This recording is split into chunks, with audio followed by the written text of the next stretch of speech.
Well, West Virginia gets off to another slow start. They stormed back in the second half, but it is not enough as they fall short to the Houston Cougars, 63-49 in Morgantown. A very, very tough loss. I mean, really there were signs of life with this team in the second half. I actually considered changing my thumbnail from too little, too late to signs of life because I did see a lot of signs of life with this team and late in the game. But, man, it was just too little, too late, just like my thumbnail says. You cannot go down 20 points and expect – I mean, 2 games in a row now, they've been down 20-plus at halftime. When you dig yourselves those kind of holes, it's just hard to bounce back, especially in this conference and against teams as good as the Houston Cougars, who are now – I mean, again, they're ranked 6th in the country for a reason, right? No, Jeff Ruff, they do not have the flu, I don't think. But they did have some other adversity. By the way, before I get too far into this, I do want to mention the officiating tonight was absolutely horrendous. Wasn't the reason for the loss. Not put, obviously the poor performance in the first half was the reason for the loss. But the officiating was pretty sickening. That goaltend was not a goaltend. Not sure how they called that a goaltend. And you know what stopped West Virginia's run in the second half? Those 3 straight foul calls on the defensive end of the court. Now, not saying they weren't fouls, but they were not calling those fouls earlier in the game. They were letting both teams play, and then all of a sudden, they decided they were going to start calling those types of fouls on that end of the court. And I thought it was ridiculous. I think the second foul was probably on Sincere Harris because he was talking trash. So instead of calling a technical, they called a personal foul on him. But I didn't think that one was a foul. The first one, you could say was a foul. Second one, I didn't think was a foul. And the goaltend call was bad. There were several other calls in the game. I thought there at the end when Sincere Harris was taking off down the court and the guy grabbed his arm, I did not think he was making a play for the ball. But they should have called usually when you grab and hold somebody to prevent a fast break, it's supposed to be an intentional. They did not call that an intentional. But nonetheless, that did not cost West Virginia this game. When they did get fouls, they didn't take advantage of it. They shot poorly from the free throw line. And again, poor shooting overall, especially in the first half, was really detrimental to this team. They cannot keep shooting the ball like this and win many more games in this league. There are a lot of winnable games to come, but they're all going to be hard to win if you shoot that poorly like you did in the first half. Thank you all for joining the show. If you're watching this on X, I recommend that after the show's over, you please come over to my YouTube channel, Hoops from the Hills, and check out the shows I've done over there that may not appear, on the live streams here on X. Also, if you're watching on YouTube and you haven't subscribed yet, please do so. I really need your help to get. I'm only a few away from 2,000, so help me get there. And make sure you share it with people in your life who love West Virginia hoops. I want to thank Luis Oliverio for jumping in, Jacob Yoho, Raven Grady, WVU Fan 13, Jeff Ruff, Daniel Gigax, and Mark Painter. Thank you all for joining the chat. If you want to make sure your chat gets read tonight on the show, it won't be a super long show tonight, but if you want to make sure your chat gets read, you can drop me a super chat, hit the $sign near the chat box, near where it says comment or say something or whatever, and it'll highlight it for me and put it over in a separate pile, so to speak, and I will be sure to read it, answer your question, address it, whatever. In the meantime, let's talk about some stats. Thank you, Brandon Pickrell, as well for joining in. Let's go ahead and talk about some stats here. As I normally do, I'll do a screen share. We'll go through the stats, and we'll talk about them as we go. West Virginia stats will be on the right because they were the home team. Houston's on the left. Again, West Virginia outscored 39-19 in the first half. They outscored Houston 30-24 in the second half. That full-court press that West Virginia put on really had Houston reeling a little bit. Houston was not expecting it, and they did not respond to it well. West Virginia had them on their heels, and the defensive intensity, the defensive pressure that they had there in the second half, which – not sure where that's been the last 3 games, but when they play with that type of defensive intensity and pressure and energy, they can beat just about anybody. That's really what this team has lacked outside the shooting. It's been that defensive intensity. If you'll notice, when the defensive intensity picks up, they start getting steals, they start forcing turnovers. All of a sudden, shots start going in. That they need to feed off of that. They need that for their mental confidence, and it gets their confidence up. It gets the adrenaline up. It gets their just everything up, and they feed off of that defensive energy. Gets the crowd into the game, in this case being at home. They need to continue that type of intensity going forward. But anyway, shooting, Houston was 25 of 52, 48.1%, so another good shooting night for the Cougars. West Virginia was 20 of 43, 46.5%. Not too shabby overall, but the three-point shooting is where they struggled again. Houston was 7 of 18, 38.9%. West Virginia, 4 of 18, 22.2%. Free throws, 6 for 6 for Houston. 5 of 11, West Virginia, 45.5%. This is big boy basketball. 45.5% is not getting it done. 45.5%, honestly, is not getting it done in 13U ball, which I used to coach. It's not getting it done at any level. Rebounds, 34 for Houston, 19 for West Virginia. Offensive rebounds, 13 for Houston, 5 for West Virginia. That right there was another glaring stat. Now, I'm looking at these stats for the first time with most of you. That is a glaring stat right there. You cannot lose the offensive rebounding battle 13-5. Can't do it. Gave up way too many second chance points. Houston's good enough. They don't need second chance points. Don't give them to them. Defensive rebounding, 21 for Houston, 14 for West Virginia. Just obliterated on the glass again tonight. Just, again, making shots and rebounding. It's been their Achilles heel for several weeks now. Assists, 8 for Houston, 11 for West Virginia. They did a good job in that department. Steals, 5 for Houston, 6 for West Virginia. Houston wins in blocks 2-1. Total turnovers, 14-12. So not too bad. West Virginia needs to limit those a little better. And they did a good job, though, getting points off turnovers with 13 points. You'd like to see, with 14 forced turnovers, though, you'd like to see West Virginia get a few more points off of those 14 turnovers. I'd like to see that number up around the 20 mark. Fast break points, only 2 points for Houston. West Virginia's defense did a great job getting back in transition, stopping those fast breaks, and they scored 9 off transition or all fast breaks themselves. Points in the paint, 32 for Houston, 28 for West Virginia. West Virginia was able to get a few points in the paint tonight, most coming in the second half. They were taking advantage of some mismatches in size down low with some West Virginia using some of their bigger guards and forwards against Houston's players, and then also, cutting to the basket. They were moving better. They were moving better without the basketball in the second half, and it led to some easy buckets. When you move without the ball, guess what happens? You get easy buckets, and that's what happened tonight in the second half. Helped carve into that lead. Fouls, 13-11. Houston's largest lead was as much as 20, and West Virginia never did have a lead in this game. So those are the team stats. Let's look at the player stats now. Let's go to the box score. First, let's start with Houston. Joseph Tugler played a great game tonight for the Cougars with 12 points and 7 rebounds. Juwan Roberts, they slowed him down tonight. You remember the game in Houston, he really hurt him. Well, tonight, they kept him in check. Only 5 points. He did get 6 rebounds, but they held him to 5 points on 2 of 6 shooting. So a better defensive night on him. Milos Uzon had 10 points tonight. He had a good night. LJ Cryer did his typical thing. He poured in 17. Also had 3 assists and 3 rebounds.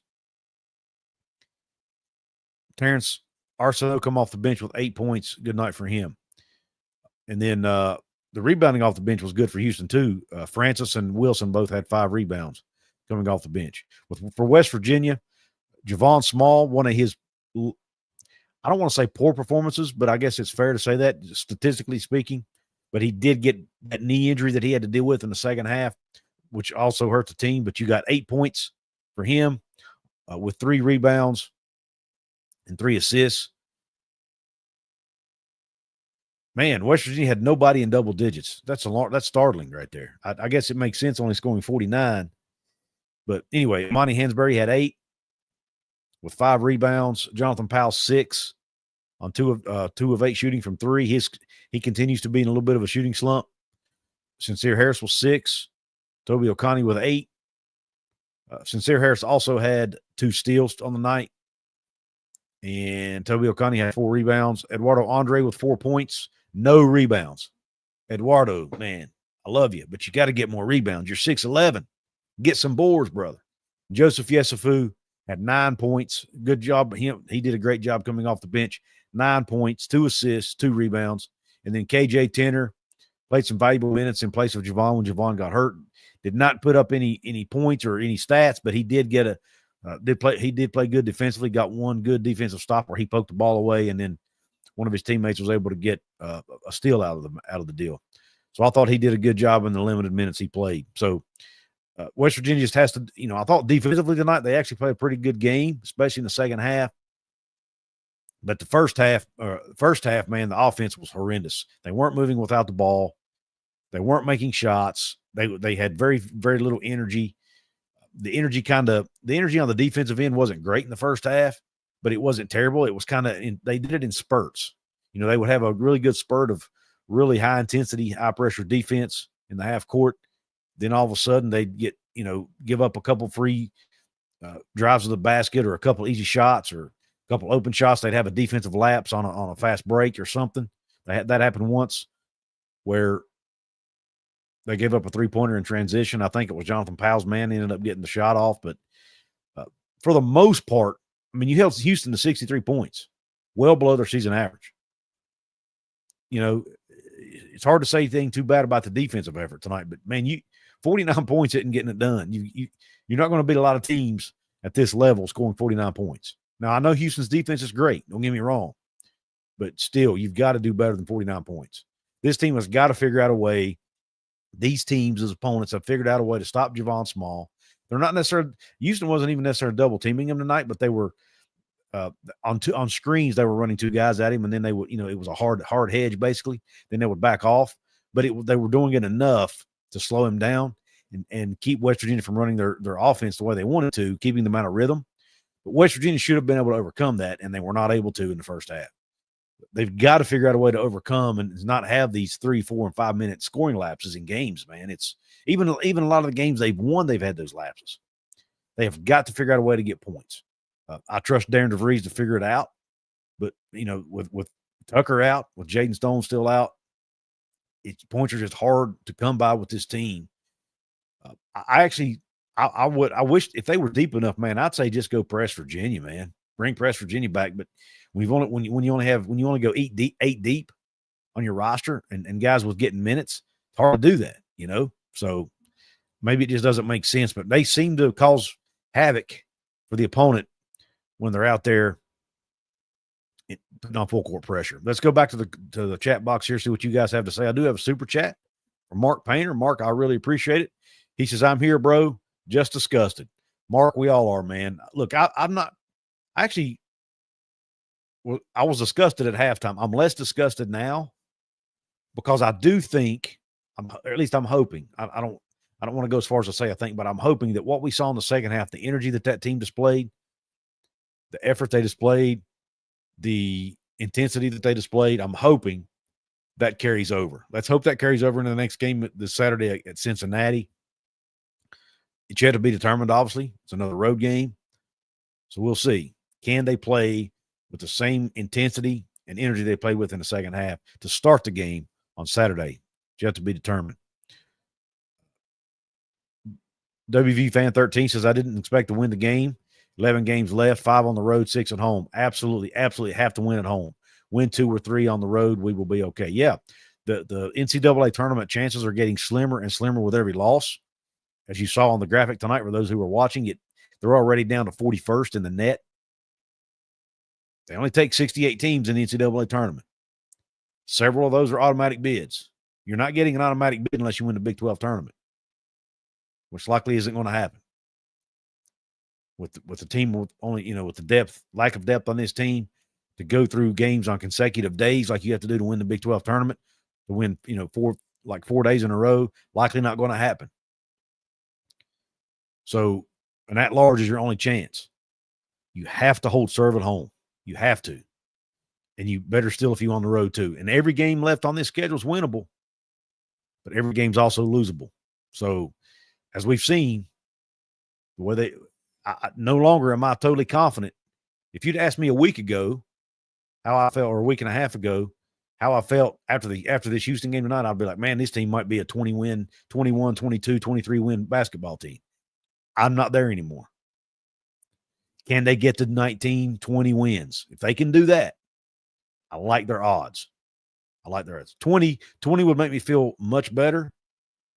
19, I'd be okay. But I'm telling you, with some of the weak non-conference wins they have, like Mercyhurst and UNC Central, And some of those others, even UMass is not a good win now. Some of those wins, you better not lose many more games the rest of the way, man. I'm telling you. It's going to be tough to get in. And, of course, they can win a game or two in the Big 12 tournament. That would help as well, but it's getting tougher and tougher for them to get in the tournament. HBR Farkle says, we will still make the postseason, and I think we will be a whole lot better next year. I have faith in DeVries. Absolutely. I do too. I have faith in DeVries, and I do think he's building something special. We have a great 2025 recruiting class coming in. Hopefully, Tucker can get a medical redshirt. He can come back next year. Assuming they can keep them. We all know how the portal works. If Sincere Harris can come back, if Amani Hansberry can come back, they have, Tenor, Jonathan Powell. If they can keep all those guys in the fold, I really like what he's building there. Stanley Metz Jr. in the house. Yeah, I don't know what's going on in the first half, Stanley. I agree. The effort has not been there in the first half. If they had been able to come back and win this game, boy, what a story that would have been. But they just were not able to do it. Again, I blame a lot of that on the officiating. West Virginia had the momentum, man, and they stopped the momentum with those whistles when West Virginia was on defense, and they called those 3 straight fouls on basically one trip down the floor. 2 of them were on Sincere Harris. That stopped the momentum for this team, and Houston never gave it back. Brandon, you're right. Brandon Picaro, you're right. Houston is very tough. They will foul you before they give you an open look, and they play very physical. And it changes the way it's officiated. That's fair, man. But, I didn't – and I'm not saying those were not fouls per se. I didn't think the second one was. But, man, you hadn't been calling those types of calls all night. So why do you call it in that spot? I don't know. It just doesn't make sense. Raven says she don't think we did anything right in the first half. Not much. There were a few defensive possessions where they did good. Got some stops, but, yeah, offensively they were horrid for sure. Kenny Phipps had never stood a chance, not 1 second. Raven says fans in the Coliseum were quiet. Yeah, I mean, they were quiet up until West Virginia started making a run in the second half. I actually saw some comments on Twitter about that. People were kind of disappointed in the crowd tonight. Kenny agrees with you. The crowd was mid. And Raven likes the idea of a press too. But, again, I just don't think they're deep enough. Mad Dog Sport in the house says Couz we're in with 19 wins. We're in with 19 wins. 18 is pushing it. Their wins are just so good. That's true. That's why I think we're probably in with 19. But you got to realize, too, of those 19, like 4 of them are against teams who were 200 plus in the net rankings. So, but we do also have 3 top 10 wins. So that counts for something. And they have a chance for some more quad 1 and quad 2 wins coming up. So hopefully that helps down the road. Again, I still feel like this team's an NCAA tournament team. I really do. But they've got to play the entire game like they did the second half of this one. They've got to do that going forward, or they're not going to get in. Because, like I said, even though every game's winnable, everyone's also losable in this conference. Stanley says the crowd got loud once they had a chance to cheer. Didn't have a lot to get loud about in the first half, and that's fair. And Small getting hurt didn't help. Reva says 21 wins gets us in. Absolutely. I believe that. Yeah, I'm really hoping the team can build on what they did. I know we don't like participation trophies or what's the word?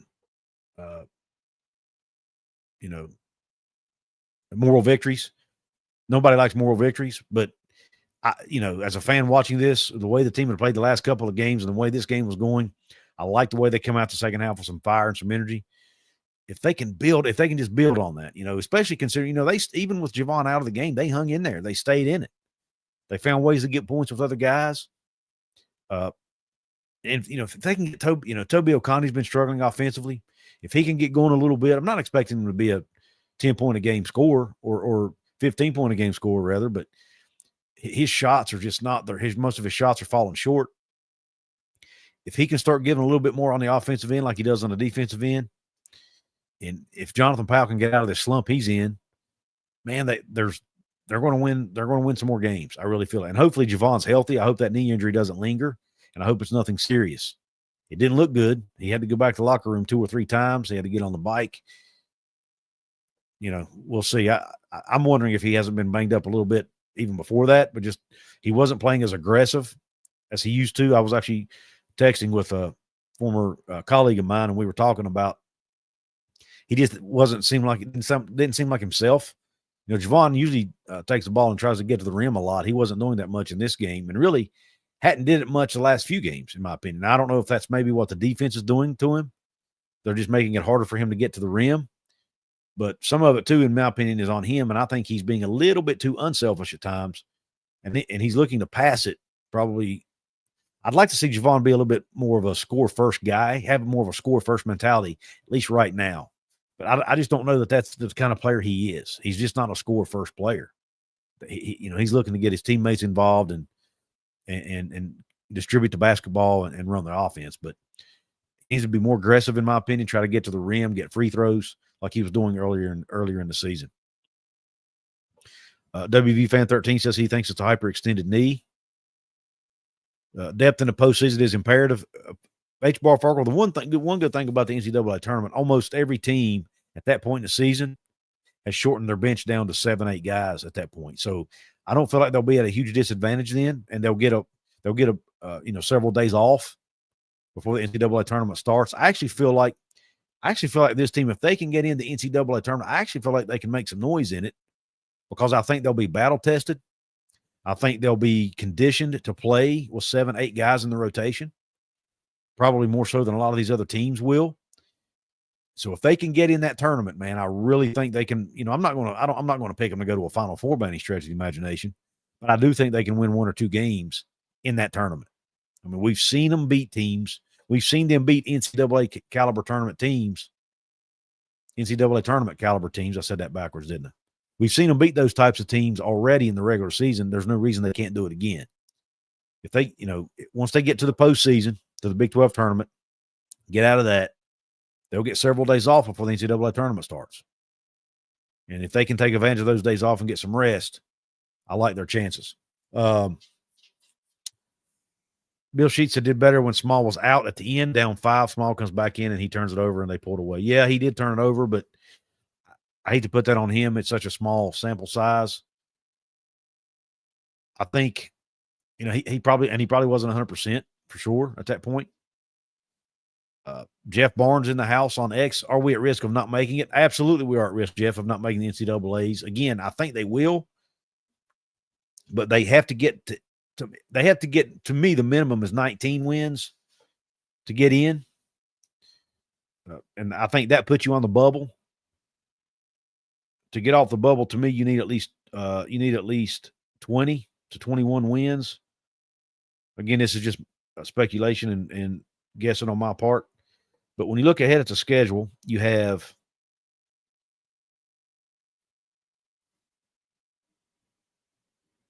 see, that's hold on, sorry.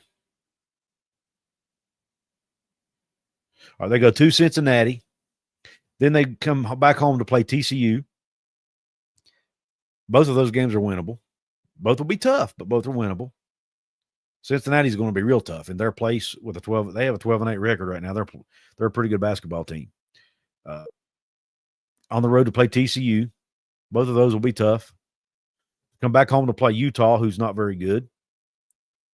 Well, I don't know. They're 12-8 on the season. They're not bad either. There's not a bad team left. There's not a team with a losing record left on the schedule. You have Cincinnati at 12-8. You have TCU at 10-10. Utah at 12-8. BYU at 14-6. Baylor at 13-7, and that one's on the road. Then you have Cincinnati coming to West Virginia on the 19th of February. Then West Virginia has to go to Lubbock to face the Red Raiders, who are right now ranked 22nd in the country. Then they come back to Morgantown to face TCU.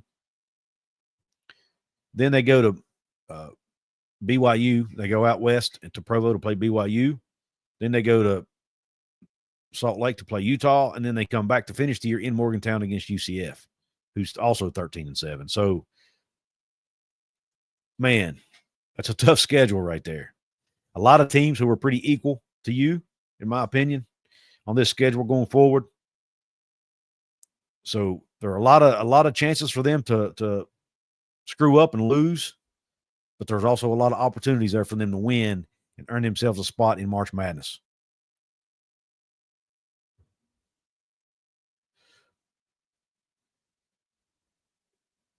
WV Fan 13, I'm not sure what you were saying there. You didn't finish your thought. Patrick Board says, unfortunately, I don't see us winning enough down the stretch to make tourney unless they go on a run in Big 12. Just have to expel so much effort every night without Tucker in lineup. Yeah, and Patrick, you might be right, man. I hope that's not the case, but it is what it is. I mean, we'll see. I really think they can bounce back. I really do, but we'll see. Rivas thinks 6 more wins gets us in. That puts us at 19, and I think it will. I think it puts us on the bubble, though. It might, if they can just get in as an 8 seed, a 9 seed, you know what I mean? I'll be content with that. Look, I picked this team to win 15 games. They're already at 13. I think 15 is going to happen, but that 15 is not getting in the NCAA tournament. But my expectations have kind of shifted as we went through the season. And now I'm expecting more from this team because they've proven what they can do. There's obviously more film out there on them now. The teams are figuring out how to guard them. And, guys are tired. Guys are banged up at this point in the season. Guys are not necessarily injured, but hurt, if that makes sense. Oh, WV Fan 13 says, stop reading it. It is tougher than I thought. I'll be honest with you. It shocked me because I didn't realize – I didn't realize Utah had a winning record. They're playing better than I thought. So, anyway, not an easy road to hoe going forward. Not an easy path to March Madness. I still think this team can do it, but it's not going to be easy. They have to hold serve at home, like Raven and several of you have mentioned in the comments. It's going to be a tough stretch. They may even need to win a game or two in the Big 12 tournament. But they need to do it. They can do it, and they need to do it. All right, I'm going to call it a night. I appreciate everybody jumping on here. I just want to get on here and give them some quick thoughts on what happened in the game tonight, my thoughts on the officiating. Officiating I didn't think it was horrific necessarily, but it wasn't good. And I felt like it really, really screwed up West Virginia's momentum. It was inconsistent. The teams were playing physical. They were letting them play physical, and then they weren't. I don't know. As physical of a game as that was, you shouldn't call it little ticky-tack hand check fouls, in my opinion. I mean, West Virginia's guys were getting knocked around all over the place because that's how Houston plays, But anyway, it is what it is at this point. But the goaltend call was ridiculous, and those 3 straight fouls on our end of the court were ridiculous. So anyway, and then that foul where he grabbed Sincere Harrison, kept it from going in for a layup. Should have been an intentional foul. But anyway, I'm calling it a night. I really appreciate you all hopping on here. Jake T. Oh, brother. Thank you very much for that support, man. Thank you so much, Jake, for the super sticker. I really appreciate that, your generosity. Much appreciated. Thank you for everything you do, Jake, for here and over on my Couz's Corner channel as well. I think you're a VIP member over there, so I really appreciate that. But thanks bunches, brother. It means a lot. Again, it means a ton. Thank you all for jumping on the show tonight. Thank you all for the support. Thank you all. Please, hit the like button. Reminder, hit the like button before you leave.